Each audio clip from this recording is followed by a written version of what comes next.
So do you want to tell me what happened? He came into my room and I just froze because I knew what he was going to do. I tried to push him away, but then he said that if I struggled, it would hurt even more. And then just before he left, he said that I shouldn't bother telling anyone because no one would believe me anyway.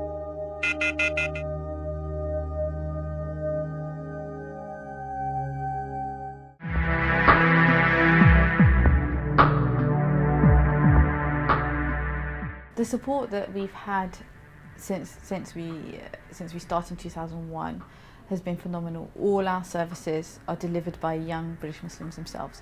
They're volunteers, they're not paid.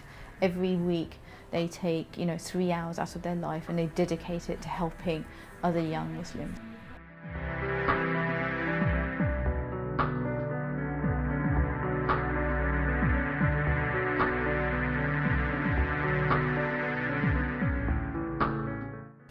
The Muslim Youth Helpline is a free and confidential service that we offer to young Muslims across the UK. All our helpline workers go through about 8 days of training, and it's really intense training before they begin on the helpline.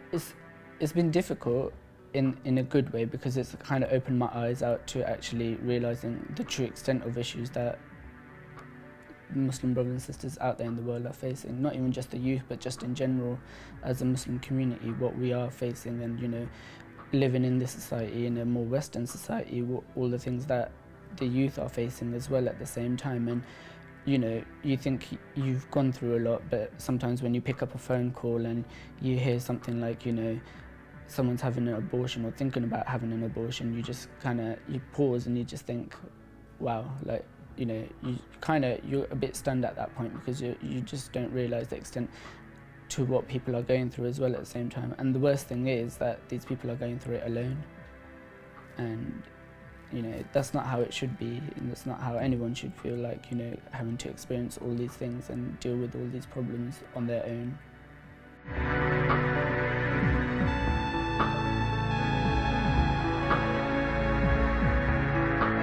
My mom and my dad split up. I was very small and I didn't have understanding, but as I grew up I started realising why people pick on me, why people will say nasty things to me, why things will happen in my life which I don't think any human deserves to go through.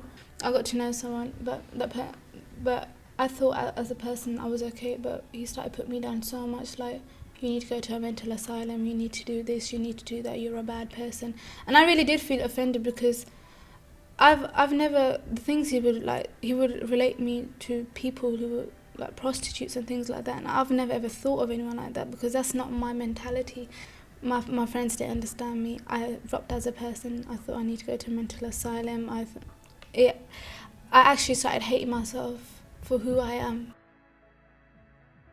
Prison Outreaches, it began in 2004 originally. It was one of the very first campaigns run by the MYH Advocacy Department, which also operates our sister site muslimyouth.net.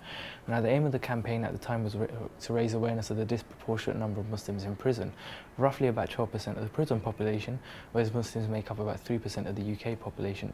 We sent out 1,100 gift packs that year. Due to the support of the community, we decided to run the campaign on a regular basis, just focusing on the gift pack element, and then also to raise awareness at the same time of the level of Muslims in prison. In the first Ramadan, we was given the boxes directly in our cells. The officers themselves just came to give us the box. Said, "This is Ramadan pack for you from this Muslim Youth Helpline." This felt like I was shocked to see that there was actually people out there, especially Muslims, religious people who actually cared about people who have committed offences. Whether I used the materials within it, for example, the Fortress of a Muslim with different du'as for different situations. I think it's essential, to have something come at Eid, Ramadan time, celebrations, when they're away from their family, they feel alone.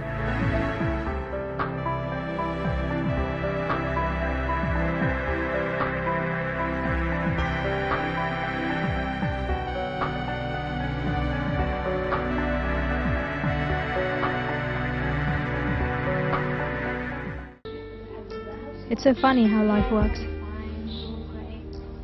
It's so unexpected. It all just happened so fast. Rami's family were good enough to do business with, but when it came down to marriage, my father's view was somewhat the opposite. Pakistanis are like oil, and Bangladeshis are like water. They don't mix. I told him that my parents would never accept him as their son-in-law, and that I loved them too much to disobey them. It doesn't take very much to run an organisation like MYH.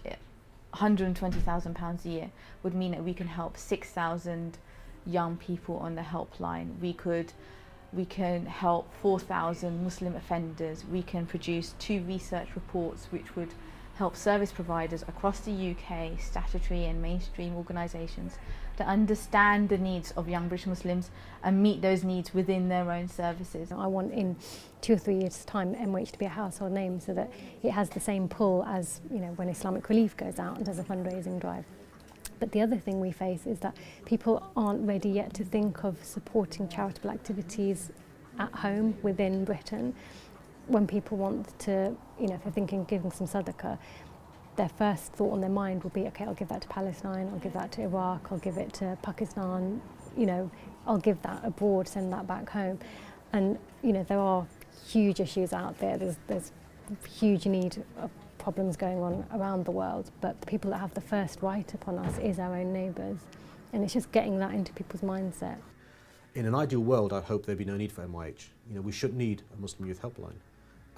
The reality is different. There needs to be a space for people who are British of Muslim faith to express themselves, to go for help.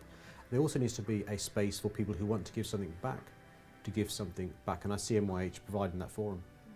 If I didn't contact Muslim Youth Helpline, I probably would have committed suicide. As a person, I would drop so much. I didn't know who I was. That's how much. It's hard to believe, but once you experience it, you know how it is. I don't think I would have been here. I've tried to commit suicide because I had no one to talk to. Everyone would put me down, and when you have no one, it's not nice. In terms of, you know, the amount of young Muslims that we're reaching out to, it's just the tip of the iceberg, and we want to reach out to more young Muslims so that, you know, more people don't have to feel alone, that they know that there's somebody out there that they can turn to and who can help them with their problems.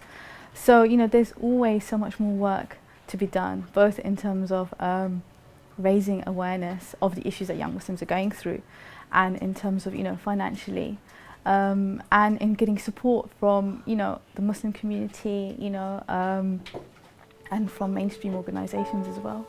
If Muslim Youth Helpline could help me, I think they could help anyone. I think people should turn to them because they are there for you. I don't think people should think there's no one out there for me. There is Muslim Youth Helpline, and they will help you with any situation. It doesn't matter how big, how dirty, how bad. It doesn't matter what it is. They will help you. They won't say to you, do this, do that. They'll make you understand and believe in yourself, which is important because you come first. And that's what Muslim Youth Helpline is here for.